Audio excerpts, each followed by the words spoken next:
Hi everyone, welcome to our podcast. I'm Navneet and I'm here with Sanveer again. Hello. So today we're going to be discussing the caste system, as we mentioned on Instagram and Twitter. So we will be going over the DMs and the Google form responses that we got, but we'll also just be discussing our thoughts on the caste system as well. Yeah, so a lot of, this conversation will be about, just our social commentary on the issue. And I want to preface this conversation by saying that Navneet and I both belong to a high caste, so our privilege is definitely present in this episode and, in our commentary.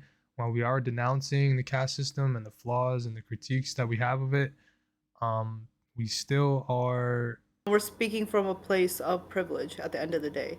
we can't encapsulate everyone's opinion and everyone's kind of voice, and we just want to make sure that's known at the front of the episode. We're not here to have like a dialectical conversation. Since several of our viewers are not Indian or Punjabi, you may not be familiar with the caste system, so we do want to clarify what that is. It's a hierarchical system with stratified classes, and obviously the top can't exist without the bottom. And we're going to be talking about the relation of caste in Punjab and how it got kind of its roots from the Vedic caste system of mainland India. Some of the important aspects of it that we want to talk about, and some key features would be the lack of caste mobility. So once you're born into a caste, there's no really leaving it within the societal structure of how it is. So if you're born into one, like if you're born into a Jat family, that's what you are. And then a lot of them, that's maintained by, marriage. A lot of caste practice marrying within their own caste. And just to piggyback off that as well, I feel like a lot of people in our community nowadays will try to denounce that, like, oh no, it doesn't matter what caste a person is from. But from personal experience, from what I've, seen friends of mine having experience that, aren't of a higher caste, when it comes to that, a lot of people still give a shit about that. A lot of people still care about what caste somebody comes from Yep. when it comes to marriage. And, you can sit here and say it doesn't matter, but then at the end of the day, they'll be like, oh, my parents aren't going to accept you because you're not Jut. Yep. And It's like, so many people say like there's so many people that I know that it's flawed and know that it's kind of wrong, but they're still like, oh, like I don't want to upset my parents, or and that very well may be the case. They don't want to, but they want to kind of keep it how it is for their parents. But that's exactly what the problem is. It's like if you don't, like, you may, like, you're acknowledging that it's wrong, you're accepting that it's wrong, and you're still subscribing to that notion of a hierarchical societal system. And so as much as you denounce it, as much as you say you are against it, if you're not putting it's one of the things where it's similar to, like, it's not enough being not racist, it's not enough not subscribing to it. You have to actively work towards its abolition in order to be like someone who truly strives and wants equality. It's like saying, like, oh, my parents are racist and I don't agree with racism, but you know what am I gonna do? Like, hey man, like, you're your own individual. And and then again, that goes into different things, that goes into different conversations. But that level of ignorance that it takes to kind of accept that something's wrong while also accepting that you're not going to do anything to change it. I mean, again, if anything, I would say, like, a critique of that would be like, that kind of makes you worse if you're gonna accept that it's wrong, and understand that it's wrong, but not put in any work to change what's wrong about it. I mean, it's just going to continue from that point, generation exactly. after generation after generation. It's not really going to stop. And what's crazy too is, so the majority, okay, so like you and I, obviously, you're first generation here, right? Yep. Yeah, I'm first generation too. We were raised in America. So if you really think about it, and most Punjabi kids our age are first generation. They were raised in America, so this, ideology of what a Jat is, for example, which is Yep. we were farmers, Hmm. you have not experienced that. You live in America, bro. You're not farming. You're not doing the Yeah. shit that Jat actually did. The caste system itself was more so um descriptive of people's jobs. like yes, it's a class at the end of the day, but it's like Jat were farmers. You see like the evolution over time, right? So you see like, what a Jut was and what they were described as like 20, 30 years ago versus what they kind of are now. There's a lot of things that go into that, right? So moving, so there's a lot that kind of goes into that, right? So the evolution over time where you move, one group of people is moving from India to America, and they have to, you have to kind of, it's not like you can't, everyone can't get a farming job. It's not like every Jat when they came to America they went into agriculture, or vice versa. You find what you can get into, right? Right. And so that whole acknowledgement of caste or is just a status symbol. It's It is, yeah. At the and end your of the and day, your now last name. that's what it is. Yep, and your last Right. name is like can be used as a caste identifier. But even throughout this whole process of when people are moving from India to America, there's so many people that you could put down, like people put fake birthdays down. You think someone didn't put like down a fake last name, or they didn't, like, and then Exactly. it's so arbitrary because what I've seen, like what I've noticed in certain populations, when you have areas that don't have a lot of Punjabis, like here in South Florida, right? So we don't have a lot of Punjabis present here, right? So you have, because there's less Punjabis here, more, the castes more so get along because there's not big enough of an individual population to where they can insulate themselves within their own caste. Like we only have one Gurdwara in South Florida where you can, and we have there's different ceremonies held at rental locations and stuff, but for the most part, you when you have one Gurdwara and it has to be intersectional. You have to kind of work with each other, work together to kind of get things done. There's no really just being impartial, or these people have their own Gurdwara, these people have their own Gurdwara, and I think that's something that you can see in like New York City or California or in places with a bigger, heavier Punjabi population. You see that there's different Gurdwaras based on caste, which is Oh, contradictory to the religion itself, in my opinion, because it within is. the religion, your Sikhi is supposed to unite you, and you're supposed to prioritize that before you prioritize your societal caste, right? Your class. And what you see now in the West is that you see so many gurdwara being built. Like this is a Jat gurdwara, and this is a Tarkan gurdwara, and this is a Pape gurdwara. So you kind of see like the different castes making that, and that's the whole. That's it's very contradictory to the point of what the faith was, the basis, the foundation of the faith. Yeah. That's a very common thing in Canada too, because there's so many Punjabi people there, but that it's very, very common for Gurdwara to be divided up based off caste, which is just a crazy thing to think about. Because okay, sure, culturally you're accepting the caste system, you're acknowledging it. Shouldn't, but we do at the end of the Yeah. day, and then but taking that into a religion that, you know, announced it from the get go, like the basis of your religion is equality and not having a caste system is kind of insane. People will let that difference dictate their life so much to the point that they let it seep into religious affairs. Like your community is already so damn small, and now you are separating it based off of social status. That shit is ridiculous. I think society nowadays, obviously you see the stratifying classes everywhere, right? So this idea of you have this strong identity of these are my people, this is what it is, even amongst like a group of people like Punjabis who we come from a relatively small area of the world. We're not the most popular or the most famous, or this kind of thing, and we still figure out a way to divide ourselves and differentiate ourselves amongst each other when we share a collective cult, we share Punjabi culture, we share Punjabi music, Punjabi art, all these films and all these things. So you talk about religion and you talk about culture, and we have these conversations. It's about what you identify with, right? So how strong is the caste that you're born into? And then again, this ties into how much you believe in the caste system. This is how much you tribe to the caste system. is this idea of, how much do you really kind of buy into the notion that, yo, I'm Jat, or Right. this is a big part of my identity.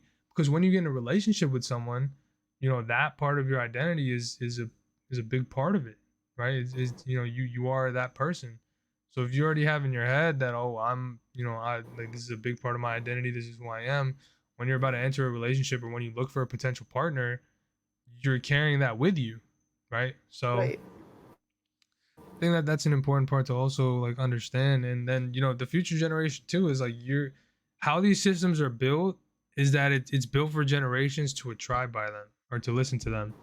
And so you may listen to it right now, and you may, like, listen, subscribe to it, and, I'm only gonna marry, this person, and within this caste, and then the next generation comes, and especially living in America, you don't know. But bro, I also think that our culture pushes it a lot too. Like, just listen to our music too. Mm-hmm. It's just like, why is there such a heavy influence to talk about your caste in music all the time? It doesn't make any sense.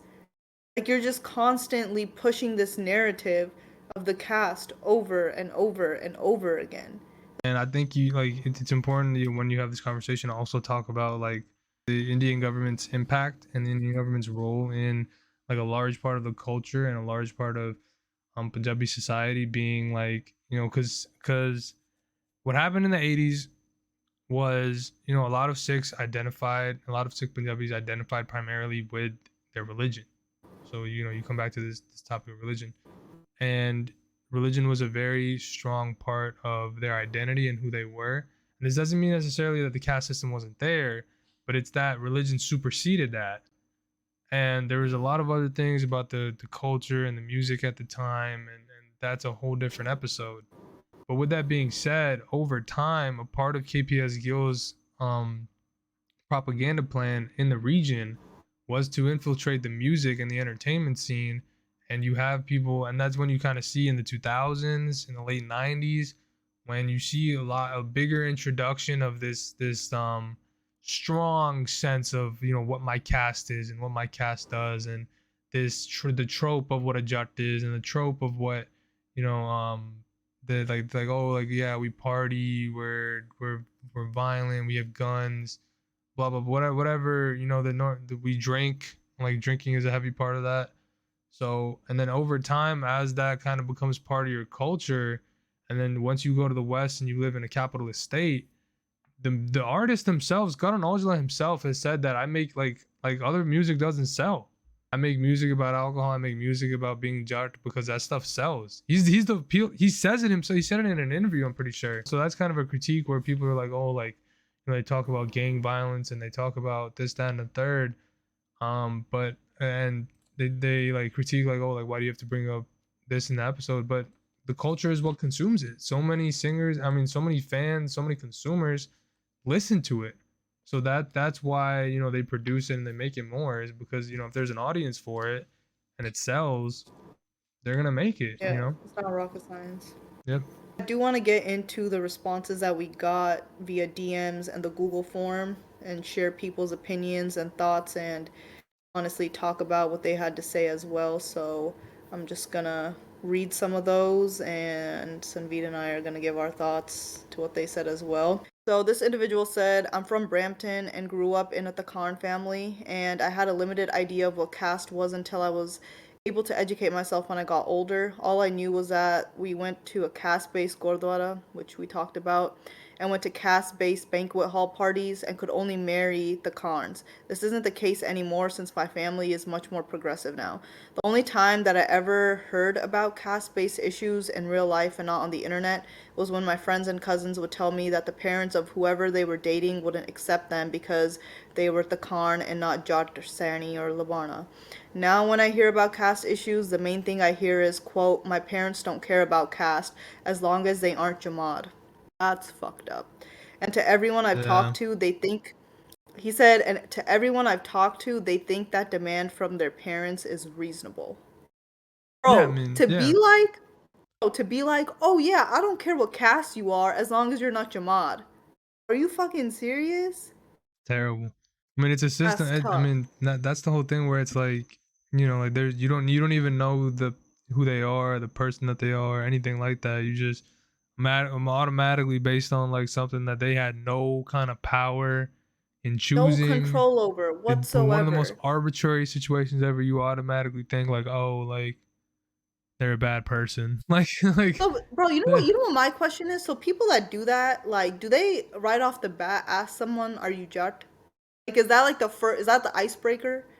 Like, "Are you Jat?" that's what You I'm know, thinking. I'm like, how do you like, even? how do you lead with that It's like, conversation? oh, what's your last name? Like, do you just like the first thing you're asking them is like not like, hey, how you doing? That's Like fucking wild. you slide in your DMs and like, hey, like, so what's your last name? So I That's mean, fucking crazy, that's the bro. slide. That's what we're going with, right? That's the That's I don't wild. know, man. All right, next DM.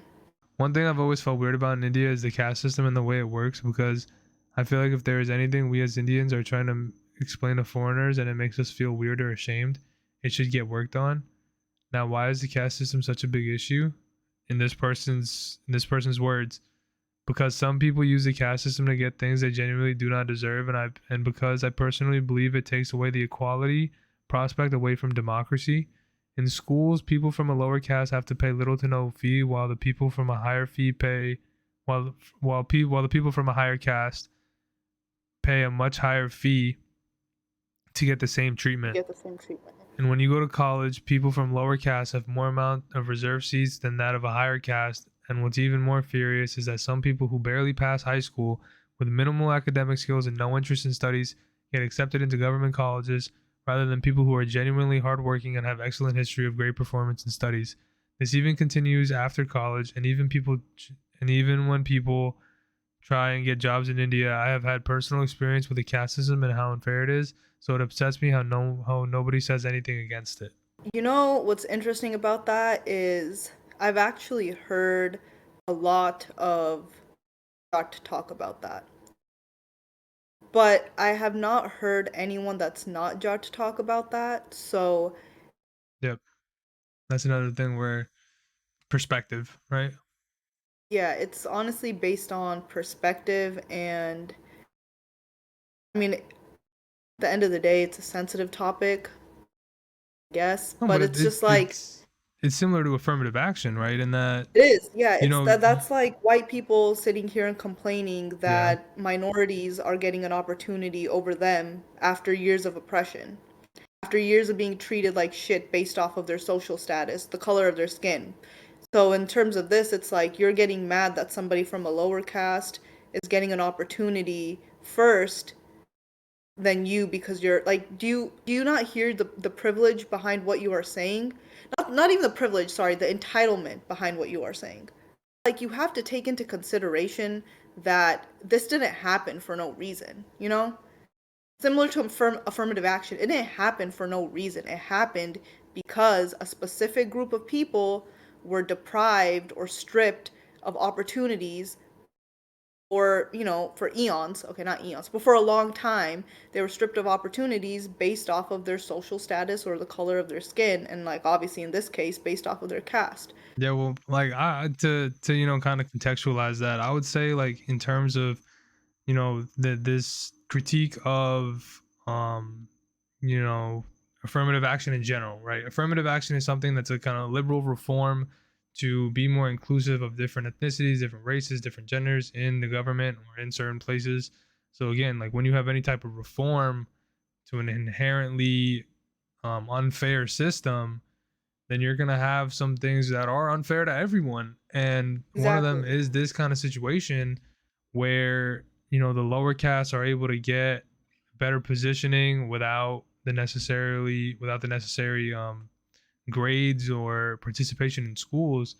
But the reality is that that's only a certain thing because of the oppression that they faced for so long. So Exactly. in order to really address the problem, one must you first address like the caste system in general and the inequities that come with it, and work towards, again, like you have to work towards abolition on these things. You have to work towards making like showing reform and making these policies as a step forward for sure.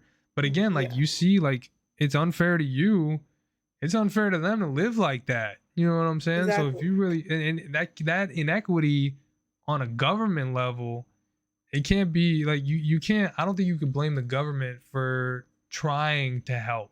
You know, like for and that's what this is. It is an attempt at helping without necessarily, because what's further than that is redistribution of capital, and that's when you start getting into on like people don't really like that conversation. So that's just that's my thoughts on that DM. All right, Yep. well, I am gonna read the next DM that we got. So this individual said, I think it's unfair to completely ignore caste and how it plays an integral part in society. Yes, we can say we want to move towards abolishing it, but only after recognizing the huge importance it played in shaping people's roles in society and the decrease of opportunities as they trickle down. It's been ingrained into people for years, and hence the huge gaps in socioeconomic statuses that people have had and the generations in their family down the line continue to have. And I asked them, well, thank you for sharing your thoughts and if they would mind expanding on what opportunities they believe were diminished.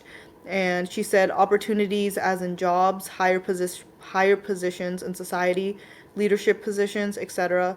When it comes to jobs, it's because they've been denied to certain means for generations, so it's a lot harder for them to reach a base level of equality. Imagine how black people in the US suffer because they weren't allowed opportunities for years and suddenly had to figure out how to maneuver and climb their way up.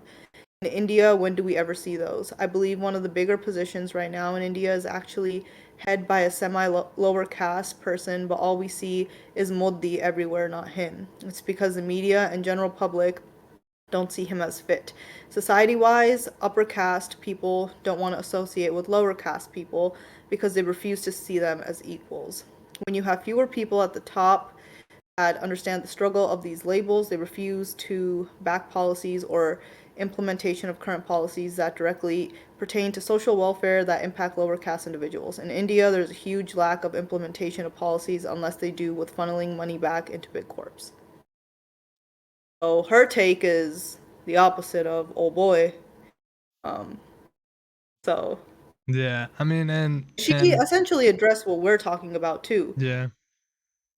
Well, in any hierarchical system, the top doesn't exist without the bottom, right? That's kind of like the Exactly. major theme of this entire system is you don't have this position of privilege and power. You have your haves and you have your have-nots, right? So for someone to have something, for them to have power, influence, social status, that means other people have to not have that, right? And what that comes with packaged in India, according to what this person is saying, um, it's something where the lower caste do not benefit from a lot of things societally wise. Or what I think they're trying to say is that the upper caste insulates itself amongst themselves, right? So the political class in India, the higher class individuals, they're their own people. They don't really associate that their class is what they prioritize before they prioritize any other affiliation, right?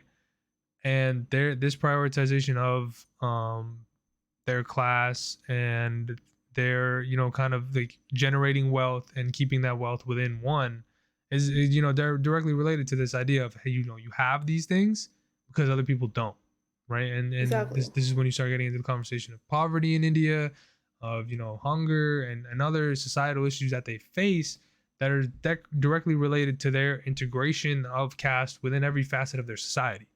So you really have to acknowledge these things to when you really break down the government of India, the society of India, how it is where it is right now, how it's come to this point. The caste system is an integral part of that conversation. And that's the point that we're trying to make here, and that this person is saying is that, the upper caste, they don't want the people on the bottom because they dehumanize, they see that the people on the bottom are others, right? They don't acknowledge them as their own.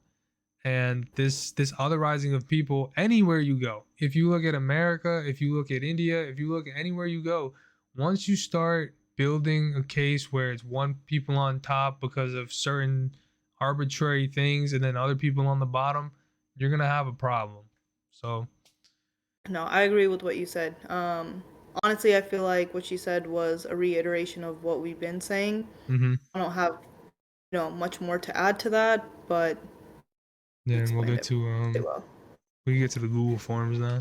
On the Google Forms, someone said, literally didn't even know the caste system existed till I moved to California, which I'm wondering where they moved from, cause or what they're, if I wonder if they're Punjabi as well, cause if you're Punjabi, I feel like you know about the caste system, Yeah. cause it's just such a huge part of our culture. Yeah. Come back to this theme That's of out of talk. how integral this identity is to people's lives, right? It's such a big, like, this person didn't even know it existed, and they move to California and they see all these people that are like, oh, like I'm this or I'm that, like what are you? And like, Right. and they're so heavily associated with this, and that's how they got to know like what it was in the first place. So I really am curious to see like what their background is, and where they were before. Yeah, me too. Um, do you want to read the I next don't one? really know. I think it exists for a reason. Back in the day, it was used to define certain classes of people. Yes, to treat people differently is not right, and everyone should always be treated the same. But the system exists for a reason, and even when I try to ignore it, I do notice the qualities that some castes have or are associated with do come up in that person's personality. That's not to say the person is bad or their caste is bad, but that's just to say it does affect your personality and outlook on life. One love, everyone is equal, but side note, I'm not gonna read it, right? I don't read it. Jatta, and then slur. So not a slur, a bad word. So you can see within this person's response the contradictory nature of that they're fighting within themselves, that where they're kind of acknowledging that yeah, everyone is equal, but they're also like At the the end of bottom the day, line, Jat is yeah, Jat. yeah. They're still associating heavily with their caste. So This is exactly what we were talking about too. Like, people will acknowledge, oh, caste is bad, but and like the fact that this individual is Jat, I'm assuming, is like hope just they're just not. the just the like ignorance and like the pride that they're trying to exhibit, because it's like the privilege that they have to be able to sit here and be like, oh yeah, caste sucks, but Yep. I'm Jat at the end of the day. Again, like this is like going back to the theme is like when you're on top, you're hidden from the consequences. You benefit from it. So it's not Exactly. something. It's something where like you're this is something where it's a system of power where you gain stuff from it. So it's easy for this person. It's easy for any person who's on top who benefits from a certain oppressive system to be like, hey man, like it sucks, but what are you gonna do? So it's easy to be like, oh yeah, well I feel bad for them, but what are you gonna do? And that I feel like that's a lot of the kind of attitude that this person is giving. Um, alright, so the next response we got is good system. So that's very insightful and Yeah, great Jat analysis on on that. top. Great So analysis on that thank one. you. So Thank you for that thank you too. all for your responses. Some of you were more For those, insightful and more beneficial than I was gonna others. say, for those that took the time to actually give insightful responses, like we appreciate that. Hmm. Um, uh, Side remarks are kind of unnecessary and just further proves our point in Yeah. terms of how heavily. Oh shit, we just got another response. Okay, I'm gonna read this one because this one actually it's a paragraph, so we'll see. So this response, we literally just got it. Is the caste system is something Guru Nanak Dev Ji was against, and it shouldn't matter if you truly follow his teachings. It's obviously hard to eradicate the belief that certain castes are better than others based on that caste's contribution to the Punjabi community, but we must unlearn the idea that one group of people deserves more respect than another group, especially in regards to marriage. I'm born into a Sani family and have been told growing up that I shouldn't marry into a Jat family because they tend to be obnoxious, alcoholics, and violent towards women.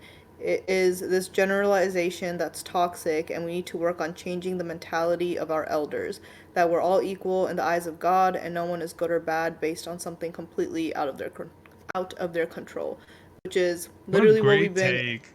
What a Bro, great that take. essentially sums up everything we have said. Yep. throughout our episode. Yep. Like the influence it has on marriage, the influence it has within community, the fact that it's not even supposed to be a part of our religion, but yet we let our culture influence us to the point where we still integrate it into our daily lives. So I think this person basically summed up what we've been saying this entire episode pretty well. So actually, thank you for an insightful comment after the, good system and jumped on top comments. So I do appreciate that.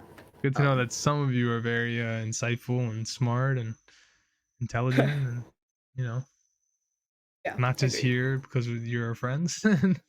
Yeah, true. So yeah, we do appreciate that. We appreciate everybody's input. Thank you for taking the time out to even DM us or hitting up the Google form. Besides that, I think we're just gonna wrap this up. Um, you That's the know, show. that's the show. Thank you for listening. And we're actually also gonna have a Google form for any feedback. And this form will always be open because Sanvita and I are willing to improve.